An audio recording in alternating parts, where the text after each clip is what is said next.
بدعة وكل بدعة ضلالة وكل ضلالة في النار. أعوذ بالله من الشيطان الرجيم. بسم الله الرحمن الرحيم. لقد من الله على المؤمنين إذ بعث فيهم رسولا من أنفسهم يتلو عليهم آياته ويزكيهم ويعلمهم الكتاب والحكمة وإن كانوا من قبل لفي ضلال مبين. ہر قسم کی حمد و ثنا بڑائی بزرگی اللہ رب العالمین کے لیے لائق اور زیبا ہے. درود و سلام ہو تمام نبیوں پر، بالخصوص ہم تمام کے نبی احمد مجتبی محمد مصطفیٰ صلی اللہ علیہ وسلم پر. اللہم صلی وسلم وبارک علی نبینا محمد.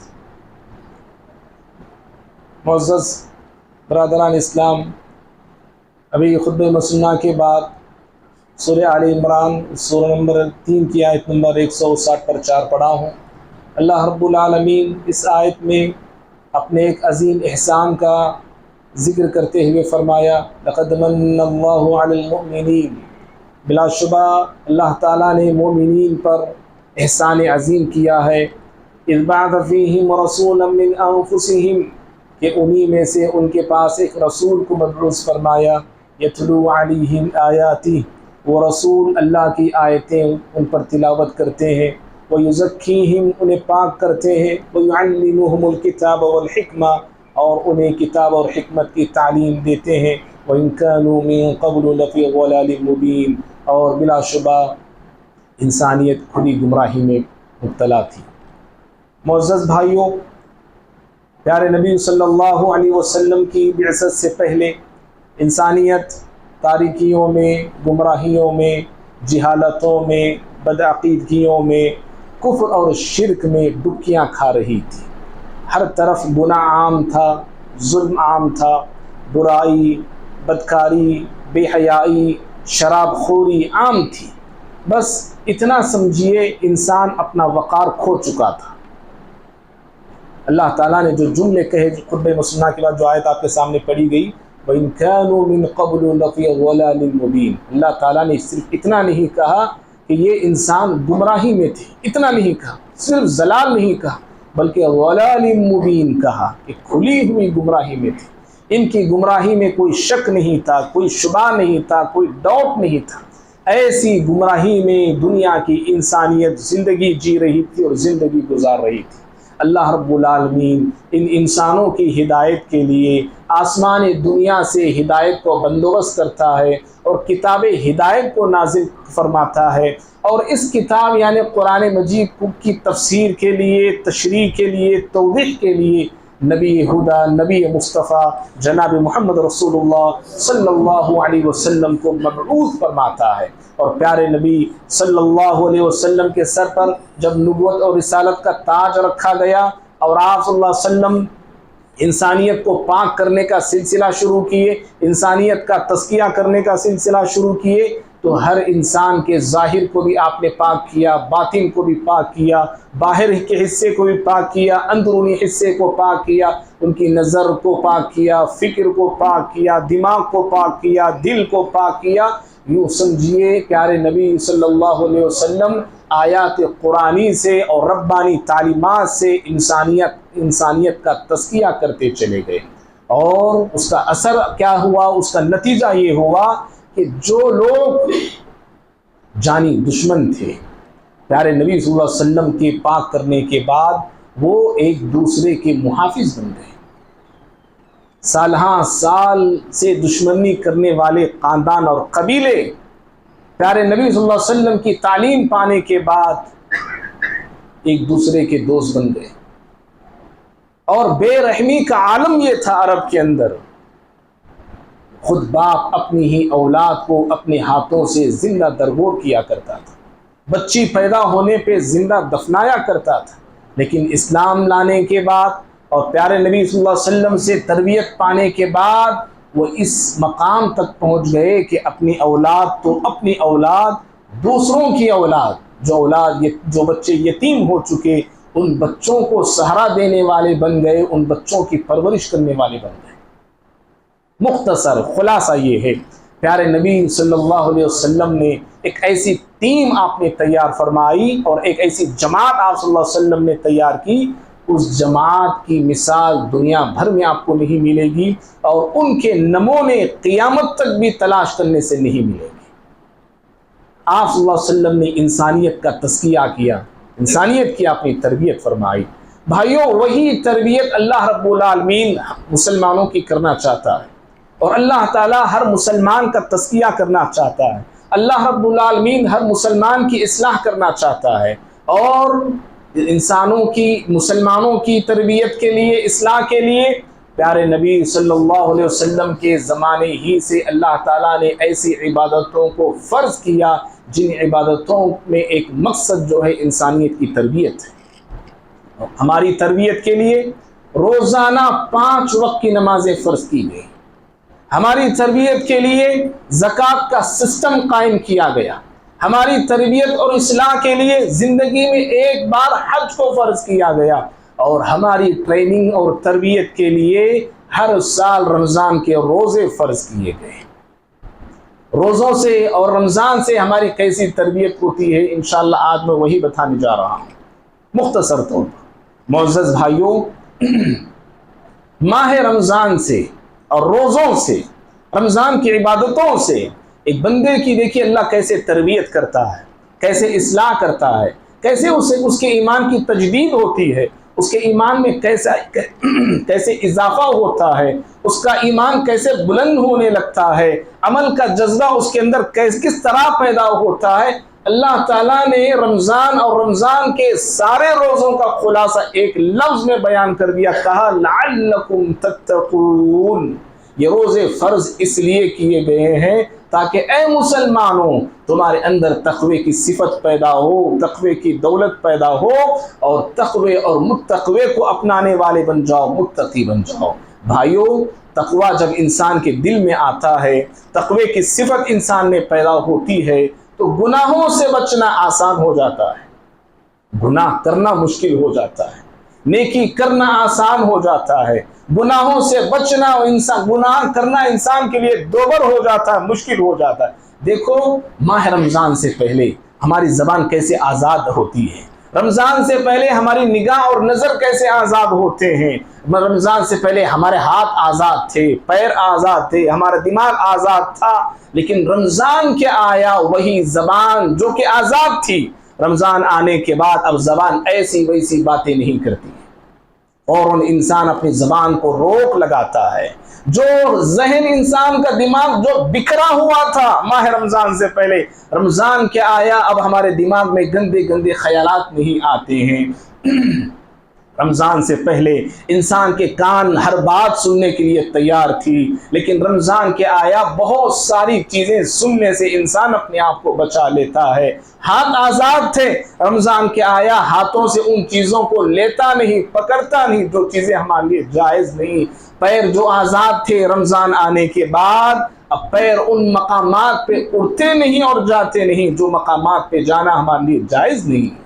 رمضان اس طرح میری آپ کی تربیت کرتا ہے، اور تقوی کی دولت اس طرح میرے آپ کے اندر پیدا ہوتی ہے۔ دیکھو تقوی کیسے ہماری زندگیوں میں ماہ رمضان میں آتا ہے۔ بھوک لگتی ہے، کھاتا نہیں انسان، پیاس لگتی ہے، پیتا نہیں بندہ، کھانے کی چیزیں موجود ہیں، پینے کی چیزیں موجود ہیں، دیکھنے والا کوئی نہیں، روکنے والا کوئی نہیں، اور یہاں تک کہ روزے کی حالت میں 4 مرتبے وہ وضو کے لیے پانی اپنے منہ میں لیتا ہے۔ نماز فجر سے اگر آپ مغرب تک کاؤنٹ کرتے ہیں، 4 مرتبے وہ منہ میں پانی لیتا ہے۔ اگر پی بھی لے، دیکھنے کی تو دور کی بات، کسی کو پتہ بھی نہیں چلے گا اس نے پانی پیا ہے، لیکن کیا مجال کہ انسان اپنے اس منہ کے پانی کو اندر اتارے، حلق میں اتارے، اس کا دل گوارا نہیں کرتا کہ دنیا دیکھے نہ دیکھے، میرا ساتھی دیکھے نہ دیکھے، رب العالمین تو دیکھ رہا ہے۔ یہی تقوی کی صفت اللہ رب العالمین مجھ سے آپ سے چاہتا ہے کہ یہ صفت جو ماہ رمضان میں اے انسانوں تمہارے اندر پیدا ہوئی ہے، یہی تقوی کی صفت زندگی تمام ہونا چاہیے، ہر مقام پہ ہونا چاہیے، ہر جگہ پہ ہونا چاہیے، اور ہر وقت ہونا چاہیے۔ اور اسی طرح سے بھائیوں، ماہ رمضان کی جو عبادتیں ہیں